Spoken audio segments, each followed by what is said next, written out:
Hello. We're going to talk about the top 10 mistakes that employers are making with regard to the new I-9 form. Look, the new I-9 form just came out on May 7th of 2013.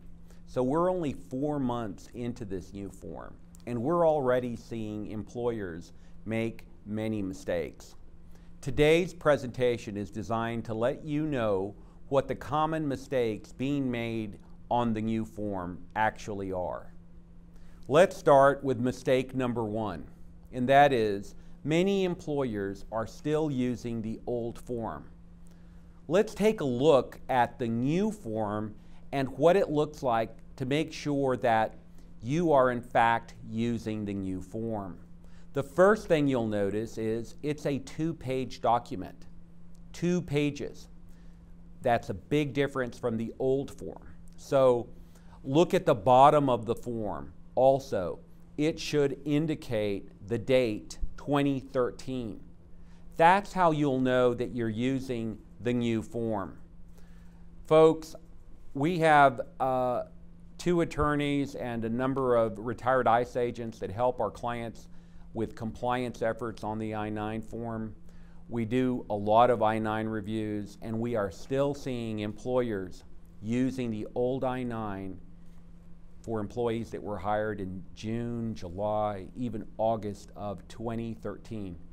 That is a big violation. You can get fined for it.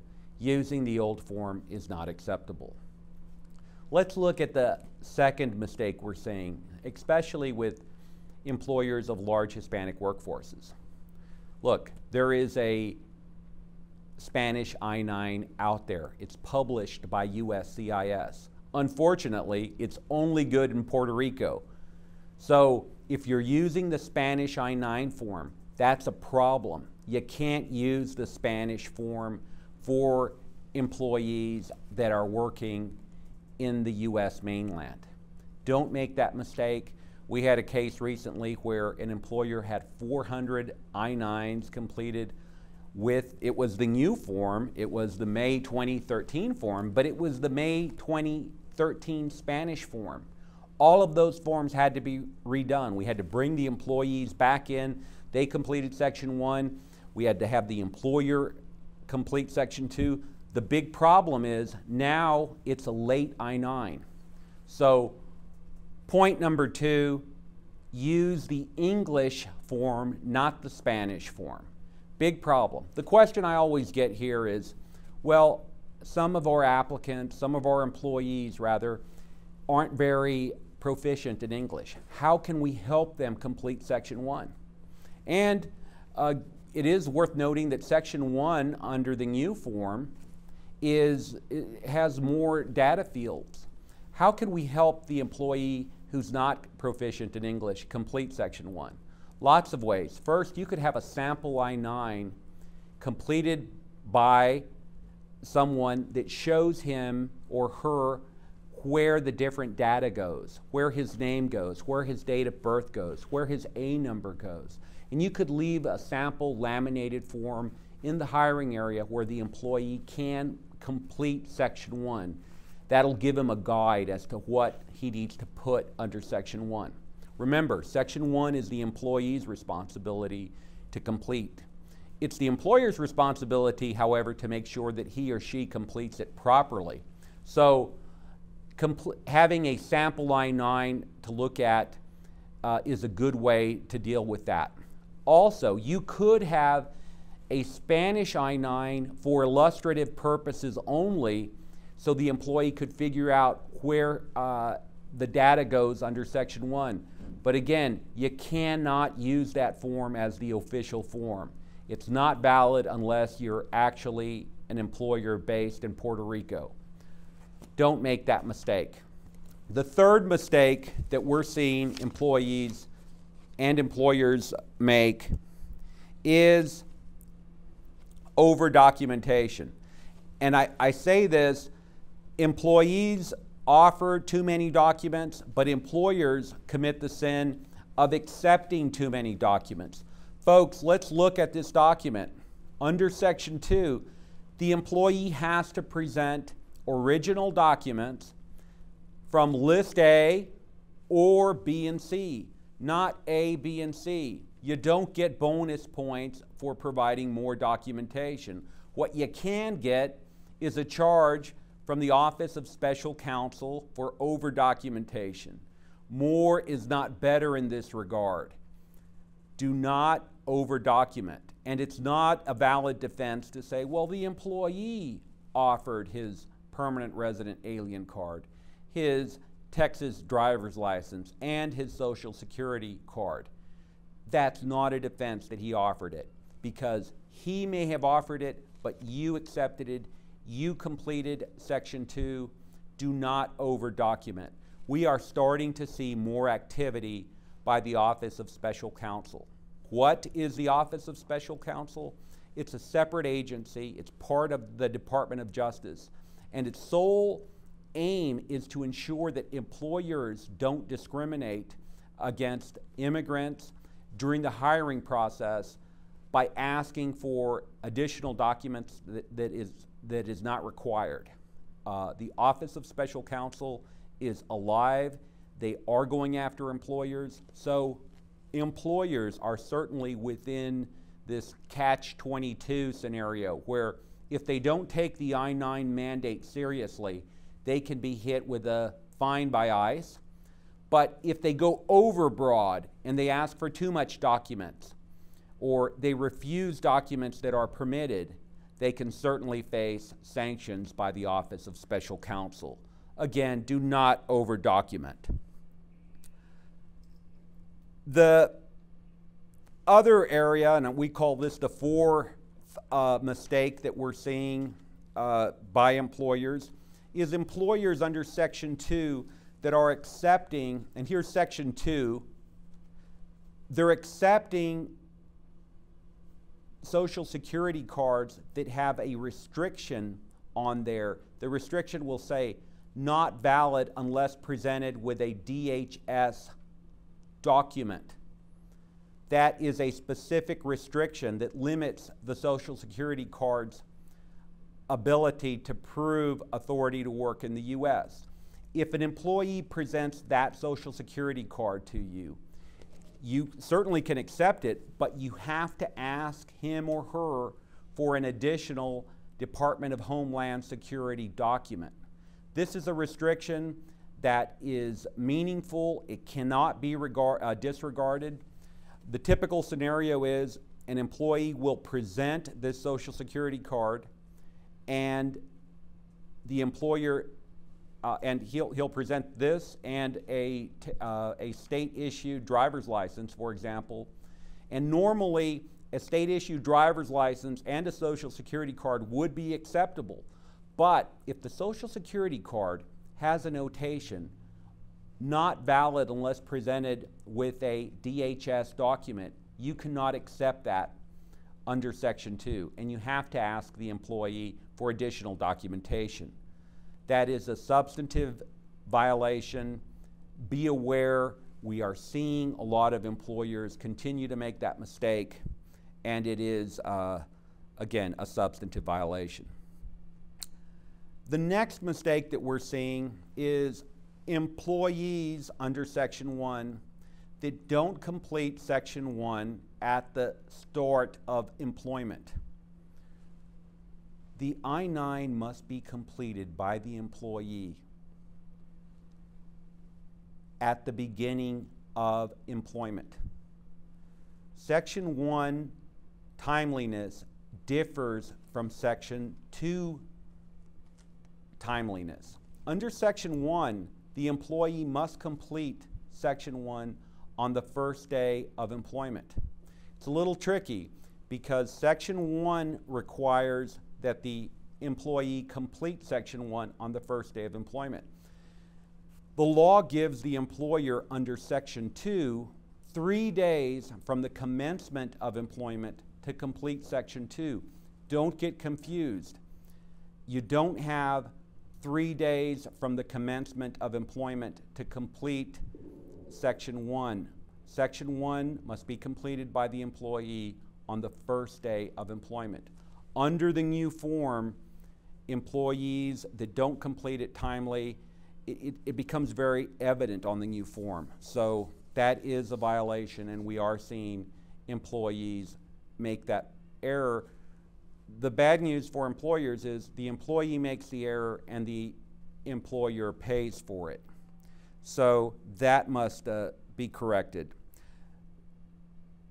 The next error we're seeing is failure to list the employee's name at the top of Section 2 on the new form. This is very important because now we have a two-page document, and failure to list the employee's name under Section 2 can pose some real problems. The name goes right here, and you can see where that goes. We are seeing, and we've looked at thousands of I-9 since the commencement of the new I-9 in May of 2013, and this is a common error, not listing the employee's name under Section 2. And the problem that could arise is if you're dealing with a two-page document and that name's not listed, the pages could get separated and you won't know which page goes with which employee. So make sure that you are doing that properly. The next error we're seeing is error number 7, and this relates to an employee not signing the attestation under Section 1, or the employer's rep not signing the attestation under Section 2. Not signing is a serious violation. And you have to make sure that the employee is actually signing under Section 1, and you have to ensure that the employer's rep is signing under Section 2. And as we discussed earlier, the signing dates matter. Under Section 1, the employee must sign on the first date of employment. Under Section 2, the employer has 3 days from the commencement of employment to actually verify that he or she looked at original documents. The 3-day rule sometimes confuses employers. That is an option. You have up to 3 days. There's no rule that says you have to wait 3 days. It's certainly permissible for an employer to say, we're going to complete Section 1 and Section 2 on the same day. So that might be the best way to address that confusion. Make Section 1 and Section 2 be completed on the same day. There's no problem with that. The employee doesn't have the right to wait 3 days after the commencement of employment to present documents. That is an option the employer has. So make sure that Section 1 is signed, make sure that Section 2 is signed, and make sure that they're signed at the appropriate time frames. The next error that we're seeing relates to employers not completing the verification process within the 3 business days. And again, this goes right with the previous error. The 3-day rule is an employer option. He has, or rather it has, 3 days to complete the verification process.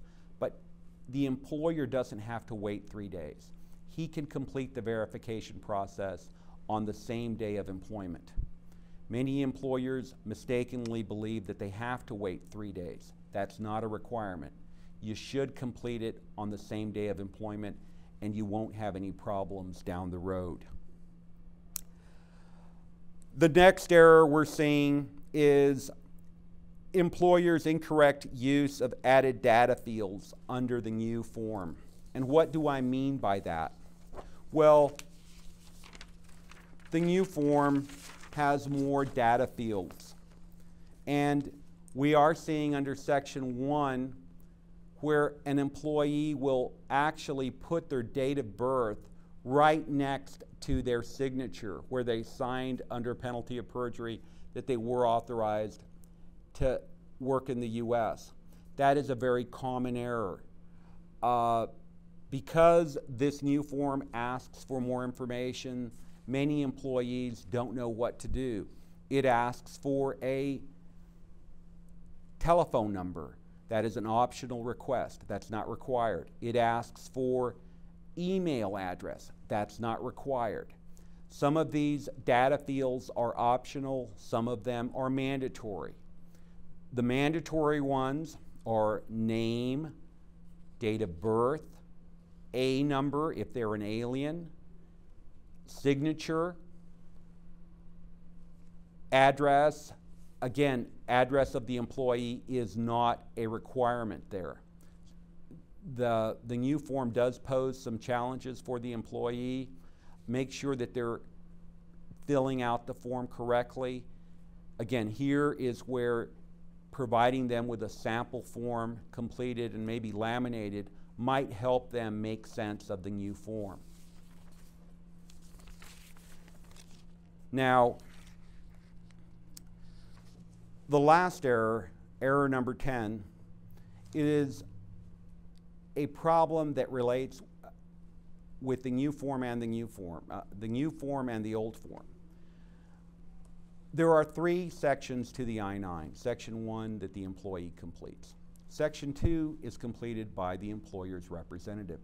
Section 3 is the part of the I-9 where the employer's rep needs to verify that they have looked at a document that has a limited authorization date, and that's where they re-verify that the document has in fact not been expired.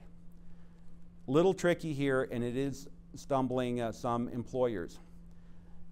If you have a situation where an employer is looking at the I-9 and the employment authorization document has expired, let's say it expired on July 1st of 2013.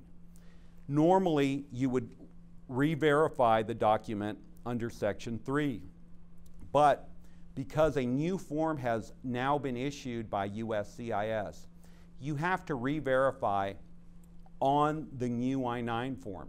You cannot use the old form, Section 3 of the old form, to re-verify the document. A little tricky there.